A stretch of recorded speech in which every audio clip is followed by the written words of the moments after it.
Let's check out the intro riff to I Feel Fine, and stick around, I'll show you the rest of the song.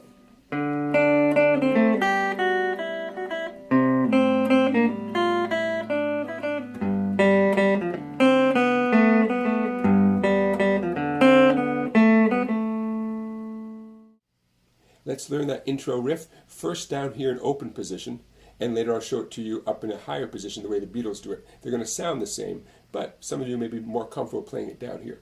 Okay, so a couple quick tips. We're going to be playing here with the index fretting any first fret notes, middle finger on any of the second frets, and ring finger on any of the third fret notes. Okay, and watch out for the down-up picking, because that's going to help you a lot with your picking hand. So let's start with that D riff. A couple of down strokes to start off. Now here comes a down, up, down. Down, up, down. Up, down. Seems weird to do all those upstrokes in a row, but it does help with the feel of the riff. Moving on to the C riff. Down, down, down, up, down, up, down. Lastly, the G riff, which happens 2 times.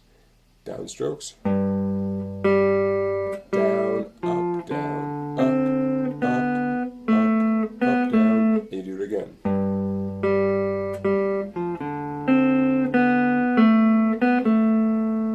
Okay, so there's the riff in open position. Very convenient, very comfortable for a lot of us.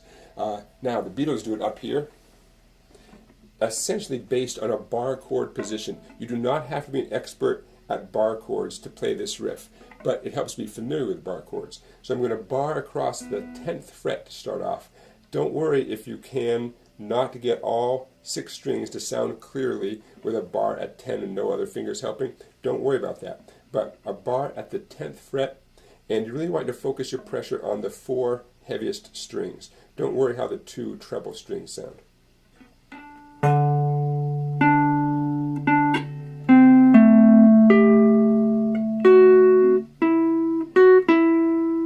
My pinky did a lot of that work right there, right? Here it comes again.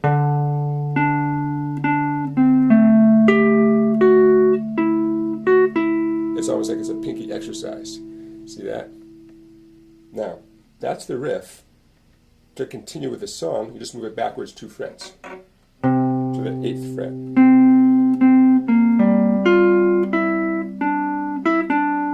And then down to the 3rd fret, meaning the bar at the 3rd fret.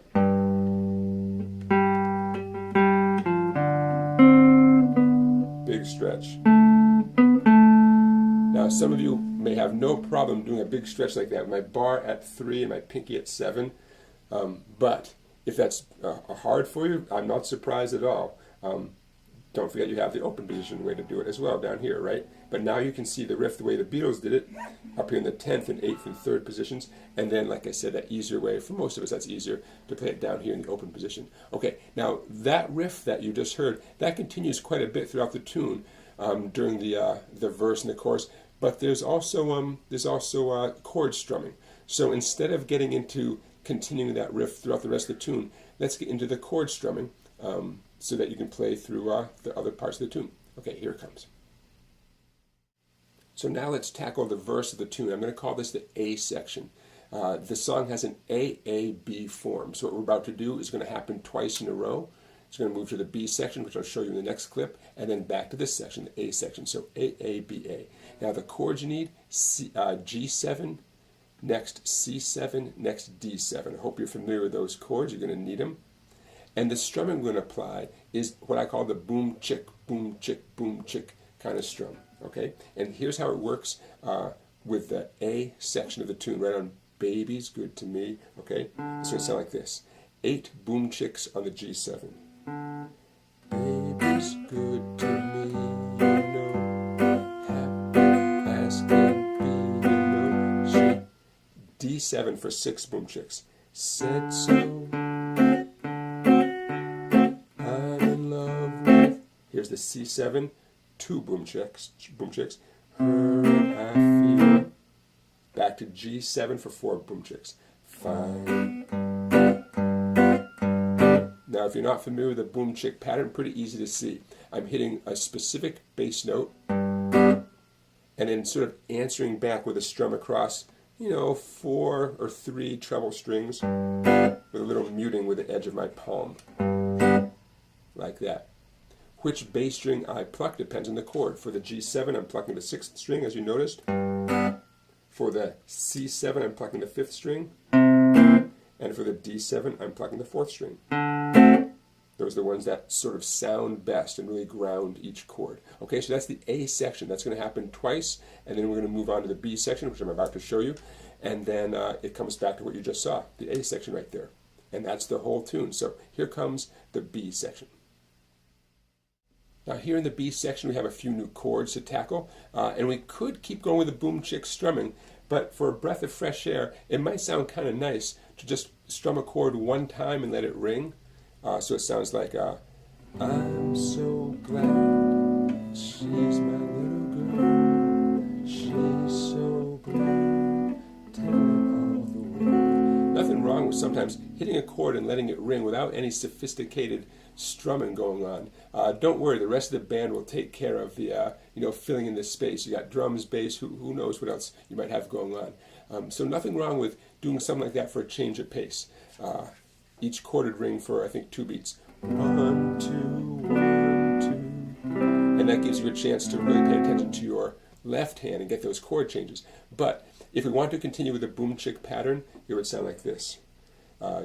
2 boom chicks on each chord. And you can finger B minor any way you want. I'm going to finger it like that. In general, I don't do bar chords unless there's some big pressing reason where I have to do bar chords. So, I'm so glad that she's my little girl. She's so glad, telling